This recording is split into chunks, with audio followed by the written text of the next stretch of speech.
இப்போ நான் நிற்கிறது ஹெல்சிங்கின் ஃபின்லாண்டில் ஒரு முக்கியமான இடத்துல. எனக்கு முன்னால் ஸ்வீடிஷ் எம்பசி இருக்குது. இந்த பக்கம் பார்த்தீங்கன்னா கடல் ஃப்ரீஸ் ஆகியிருக்குது. அதுக்குள்ளே ஒரு வெளியால் ஒரு மார்க்கெட் பிளேஸ். இந்த மார்க்கெட் பிளேஸில் ஒரு காஃபி ஷாப் உண்டு. இந்த காஃபி ஷாப்புல நான் இருந்து ஒரு கோப்பியை எடுத்து குடித்து கொண்டிருக்கேன்.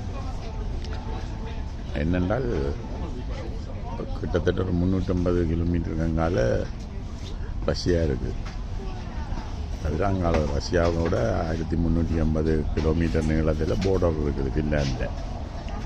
எல்லாத்தையும் தாண்டி இங்கே சாதாரணமான ஒரு வாழ்க்கையை மக்கள் வாழ்ந்து கொண்டிருக்கிறார்கள். ஆனால் ஈரானில் சண்டை நடக்குது, யுத்த விமானங்கள் கொண்டு போடுது, கொமானி செத்து போனார். அப்படி என்ன ஒரு கற்பனையில் அல்லது கடந்த காலத்தின் அனுபவங்கள் இதோட வச்சு இலங்கை முழுவதும் எரிபொருள் தட்டுப்பாடு நிலவும் என்று நினைத்து எல்லா வேலையிலையும் முடித்து போட்டு இப்போ திருப்பி பெட்ரோல் செட்டுகளுக்கு முன்னால் லைனில் நிற்கிறோம் மக்கள். சரி, இங்கேயும் அதே மாதிரியான ஒரு அதிர்வலைகள் இருக்குதான்னு சொன்னால் நிச்சயமாக எங்களோட மக்கள் இந்த மத்தியிலையும் இருக்குது. 4 வருஷத்துக்கு முதல் உக்ரைன் ரஷ்யாவுக்கும் இடையில் யுத்தம் வாங்கும்போதும் இப்படி ஒரு இது புலம்பெயர் தமிழ் மக்களில் ஒரு மனதளவில் இப்படியான மாற்றம் இருந்தது.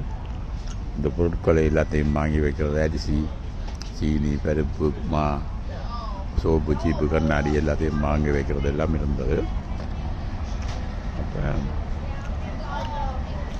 4 வருஷம் ஆச்சுது, இன்னும் யுத்தம் முடியல. யுத்தத்தில் யார் வெல்லுவினம் யார் தோப்பினம் அதன் இருந்தது வேண்டா. திருப்பியும் இந்த யுத்தம் இந்த பக்கத்தாலையும் பெருமா ரஷ்யாவுக்கு சாதகமாக இருந்தால் இதுகள் எல்லாம் தெரியாது. ஆனால் நாங்கள் வாங்கி வச்ச சாமான்கள் எல்லாம் முடிஞ்சுது. அதே மாதிரி 3 தடவை நாங்கள் வாங்கியும் விட்டோம். கடைகளுக்கு போய் ஏசியன் கடைகளுக்கு போய் வாங்கியும் விட்டோம்.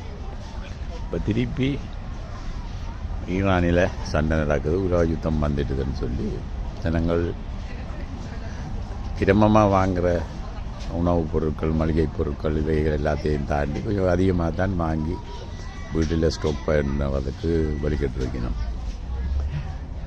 இந்த நாடு அமைதியான நாடு.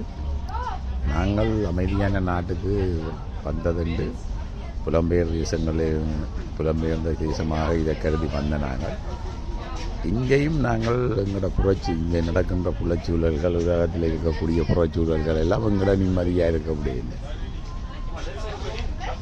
காரணம் என்னென்னா கடந்த காலங்களில் நாங்கள் பட்ட அனுபவங்கள், அவஸ்தைகள் இவைகள்லாம்.